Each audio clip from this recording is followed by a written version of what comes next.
very large sum of money was allocated by the Kremlin and by Putin to sort of subversive operations in Ukraine, probably up to $5 billion between 2014 and 2022. And a lot of that money simply disappeared into the pockets of FSB officers and FSB businesses and was utterly corruptly embezzled from the effort. And of course, what came back in terms of reporting up to the leadership was, yes, it's fine, it'll be a walkover, you'll be welcomed as victors and liberators and so on. And we've got this alternative political structure involving people like Medvedchuk, a pro-Russian Ukrainian politician, who will easily take over the realms of power and become a puppet state in the same way that Belarus is. And that, of course, didn't happen. Hello and welcome to Frontline with me, Philip Ingram. Now, today we're very privileged to be talking to former British intelligence officer Christopher Steele. Now, Christopher was with the Secret Intelligence Service, which is MI6, that people know of, from 1987 until your retirement in 2009. You ran the Russia desk at MI6 headquarters, and you have co-founded now your own company called Orbis Business Intelligence, which is a London-based private intelligence firm. Christopher, welcome to Frontline. Thank you for having me on. Well, I'm surprised we haven't had you on already, or have you been on with someone else? Not on Frontline. Okay. I'm a regular contributor to Times Radio, but I haven't been on this one before. Well, one of the things I want to explore is the intelligence behind what's going on between Russia, the rest of the world, and of course Ukraine at the moment, because it's an area that you know exceptionally well. I know to a degree, and to get two former intelligence officers talking about it, I think the audience might be interested in it. But intelligence is bigger than just knowing and getting all the secret stuff. It's all about controlling the information domain. You know more than they know, and then you can use that back at them again. The information domain is something that Russia is very good at manipulating. Do you think we properly understand that? I think those in power, probably in the government and in the secret services, understand it, but I'm not sure the more general public does. I mean, one of the problems I think we've got at the moment is that the sort of dissembling and the modus operandi that we've seen with Peskov, the Kremlin spokesman, has kind of fanned out into our own societies. And in fact, you could argue that what goes on in the White House briefing room is a direct descendant from Peskov's lies and disinformation. So I think we've got this problem at the moment where there's no agreement over what facts are or what the truth is. So you can hardly even have a debate about some of these issues, let alone come to any conclusions. Well, new head of MI6 yesterday in her maiden speech turned around and talked about part of it was the power of the new information companies and almost being more powerful than different states. Do you think that was her having a dig at the likes of Elon Musk and others that are controlling X and the different platforms that people use to get their information from? Certainly was, although slightly couched, of course, in diplomatic terminology. But I think it's important to understand again, with regard to X, for example, that the intelligence tells us that the Russians regard X as one of their most important assets in the sense of a vector, I would say, of spreading disinformation. I mean, you remember in the election in America last year when Waltz, the vice presidential candidate for the Democrats, there was a story that went round in the summer that he was involved in some paedophile ring, which had started on a obscure Russian site and had been amplified on X and had reached millions of people and had an effect on his reputation. So I think we can see the way in which the Russian modus operandi has evolved from being simply sending out messages on their own platforms to getting messages sent out and then amplified on Western platforms that they think have broader credibility, I suppose, but also broader distribution. Well, 4 years ago, Russian intelligence got it wrong. They expected to come into Kyiv, to have rolled up the Zelensky government, to have their victory parade a few days later, and then turn Ukraine into a puppet state in the way that Belarus seems to be. How did the Russian intelligence agencies get it so wrong? And can you give us a flavour, having run the Russia desk, what the power the different Russian intelligence agencies have and how they will interact and inform Putin and the other decision makers? Okay, well, let's start off really by the importance of intelligence in Russian politics and Russian society. You remember going way back, the likes of Yuri Andropov and so on, who'd been the head of the KGB, became president and general secretary of the Communist Party back in the 1980s. And I think it's a very significant function, if you like, within the Russian state and the Soviet state as well, that intelligence officers tend to be active in politics and in power ministries. And if you look at the Russian government at the moment, not only Putin, but a lot of the people around Putin and in significant positions, and not just in government, but also in business, for example, come from an intelligence background. So the mindset of these people is that of an intelligence officer. And as you know, that has certain characteristics. One is to over-personalize relationships. The other is to be a much better tactical thinker than a strategic thinker. You know, I know this from my own experience. And you see that playing out. And I'm not sure that the mentality of the KGB and the intelligence services is fully understood by those engaging with Russia, you know, the likes of Angela Merkel in the past and George W. Bush in the past and so on, who didn't really seem to get it in the way that we do.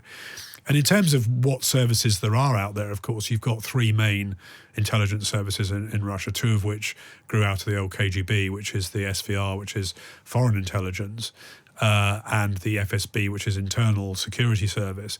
But you've also got this, and I think very important in terms of what we're talking about today, very aggressive military intelligence service called the GRU, which forms part of the general staff there, which does seem to be in the lead as far as at least the kinetic operations, as we call them, of sabotage and assassination and poisonings and things like that are concerned in the West at the present time. Well, the GRU, the Ukrainian equivalent, the HUR or GUR. I asked someone why there was two different letters for it, and they said actually in Ukrainian, H and G just translate across in their own way. So that's fascinating. But they seem to be having a real effect in Ukraine's war against Russia. Do you think this is a lesson that we should be picking up and have that executive arm of Western intelligence agencies that can go out and carry out similar sorts of activities? Well, as you probably know, there's no real equivalent of the GRU in the British system. And in fact, I think it was last week there was this announcement made by the Secretary of Defence, Secretary of State for Defence, that there would be a sort of united military intelligence services structure. And of course, that's yet to take shape, but it's probably long overdue given the adversaries we've got, because both the Chinese and the Russians, our main two adversaries, I would argue, have unified military intelligence structures, and we don't. However, we do have security service and foreign intelligence, which are similar to their Russian counterparts and could perform similar roles. Well, I think the Second World War, was it MI4 was military intelligence that went through? I forget all the different MIs, but 5 and 6 survived and lots of the others disappeared. Yeah, MI9 was SOE, and I liken to what the Ukrainian GUR are carrying out as old SOE type tactics, and they're rewriting the SOE handbook. Exactly, and I mean, you've got a situation where obviously Russia and the Kremlin regard themselves at war, and we don't for whatever reason, and we can talk about that, to where the threshold of war lies and what the stomach of Western public is to be effectively in a state of war with Russia or others. But at the moment, you know, Russia's modus operandi reflects the fact that it's at war. It regards itself at war, and therefore it's prepared to do things of a sort of kinetic and a rogue nature that it wouldn't have been prepared to do, say, before 2022. So which of the Russian intelligence agencies has the lead? Which is the better one? Can you rank them? It depends what you're looking at, really. I think they compete a lot with each other. There's a lot of rivalry and jealousy between them. And that causes internal difficulties in the same way that we see in Western countries between different intelligence agencies. It's pretty good in the UK, but the United States, there's real competition between them. There is, although I think their sort of areas of competence and responsibility are reasonably well defined, whereas I don't think that's the case in Russia. So as early as sort of 2006, the FSB, a law was passed regarding FSB operations abroad, which probably was a precursor to the assassination of Litvinenko in the UK. So we've seen the FSB grow more powerful, I would argue, over time. partly because Putin was the head of it and Patrushev was the head of it and so on. And the FSB had a lead in the early days in Ukraine as well, did they not? Yes, I think that the near abroad, as the Russians call it, which is the former Soviet republics, of which Ukraine is, of course, one, is an area where the FSB is in the lead. As opposed to the SVR. I mean, none of them are inactive, but certainly before the war sort of full on came in 2022, the FSB was the lead agency in Ukraine, or covering Ukraine. And as you've said, how did they get it so wrong? Well, I think it's clear that a very large sum of money was allocated by the Kremlin and by Putin to sort of subversive operations in Ukraine, probably up to $5 billion between 2014 and 2022.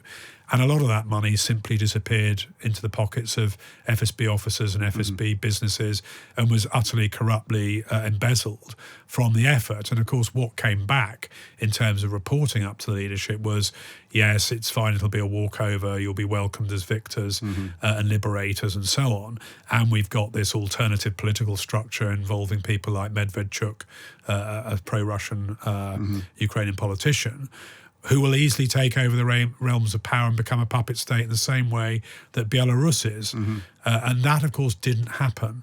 And I think fundamentally it didn't happen for several reasons. But one of the most important was that the corruption in the expenditure of the Russian state on Ukraine, on operations in Ukraine, and the disinformation that was passed back to the leadership by the FSB on the ground.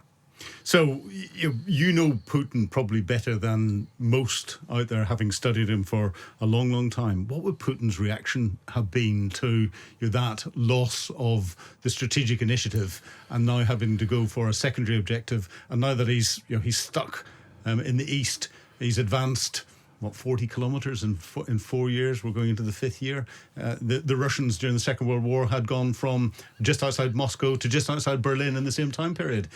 What's going through Putin's mind at the moment? Yeah, that is one of the things that we're told is going through Putin's mind, because we're coming up to the fourth anniversary of this war in Ukraine, which will overtake the amount of time that the Red Army took to defeat the Germans in World War II. And that's a pretty unflattering comparison. And Putin is very conscious and sensitive about that.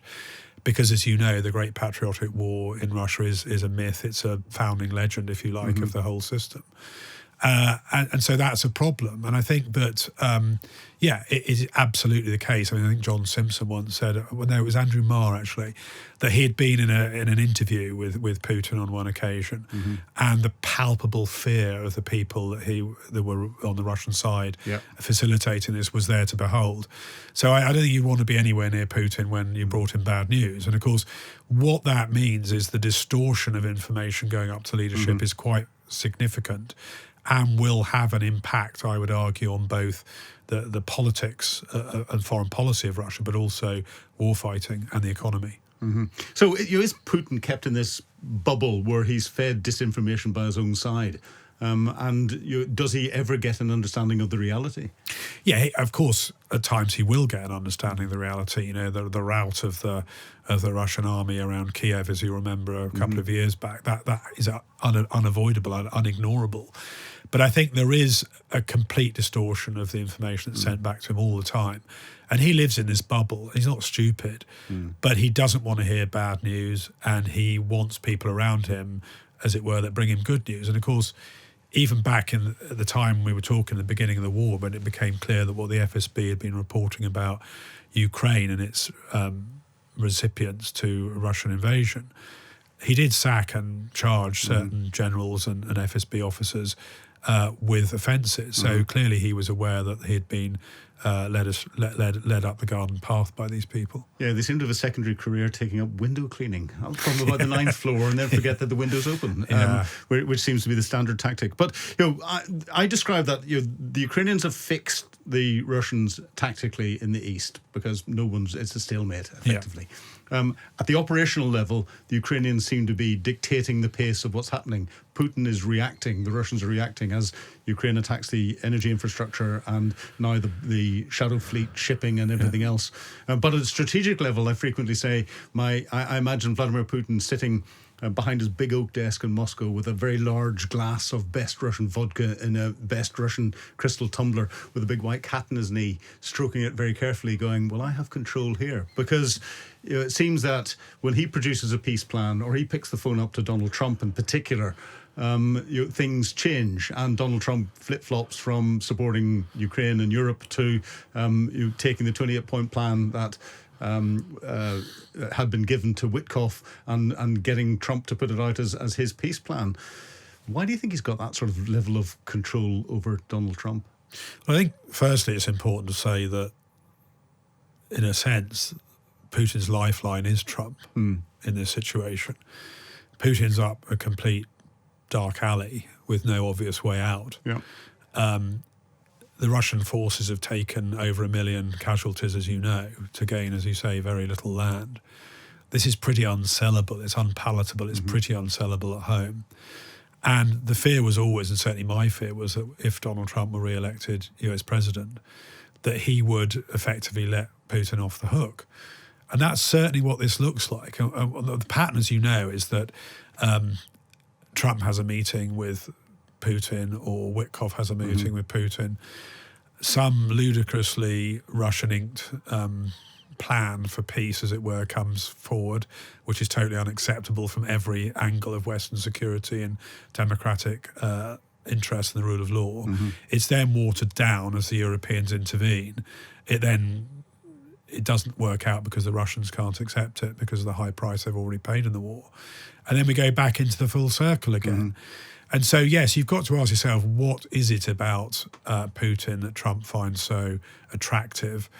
And there are a whole series of arguments about that, ranging from compromat that he may have on him financially and behaviourally from the past, business deals that might be on offering, just either a fear of Putin or indeed a respect for the strong man. And all this came out in the work we did originally in 2016, where in my so-called dossier, it said, yes, the Russians had compromat on Trump, but no, they'd actually never had to use it because they were pushing at an open door, and that Trump shared their view, a sort of rule of might is right, where you had like 19th century Europe, you had spheres of influence divided up between the great powers. And if you happened to be a minor country like Poland that was stuck between Germany and Russia, you were screwed, basically. Yeah. And that's what we've come back to, I think. But Trump puts himself out as this great businessman. If you're looking at where he's doing business, he seems to be putting a lot of effort into an economy, the Russian economy, which is about $2.3 trillion, and then trying to attack the EU, which is 10 times, 20 times, 100 times that, $200 trillion, I think, coming out of the EU. He seems to be getting his target wrong if he wants to make lots of money for the United States. I'm not sure he is, because you've got to look at the type of business and the type of contracts that are available in dealing with the likes of Russia compared with law-based, rules-based, contract-based in Europe. And all along in the last 6 to 9 months since Trump's been back in office, we've been hearing stories and intelligence about secret meetings that have been going on between leaders of hydrocarbon businesses in America and their Russian counterparts. And it's very clear that the Arctic is in play. It's very clear that hydrocarbon, both pipelines and production facilities are in play. And I think the other thing that they're, in effect, teasing the Americans with is this idea that they could be split off from China and support America against China, which is cloud cuckoo land when you consider how dependent Russia is now on China, both politically and especially economically, where it sells most of its oil, where it gets most of its high technology components from. What would Russia have mortgaged to keep Xi Jinping on side? If Russia loses the conflict, what is China going to want to get control of? Well, China has all sorts of interests potentially in Russia and in and around Russia. And one of them I always talk about is Lake Baikal, which contains 20% of the world's fresh water. And I suspect that in 20 or 30 years, it won't be oil pipelines that are running from Russia to China. It'll be a water pipeline from Lake Baikal because of climate change in China and droughts that they've had and so on.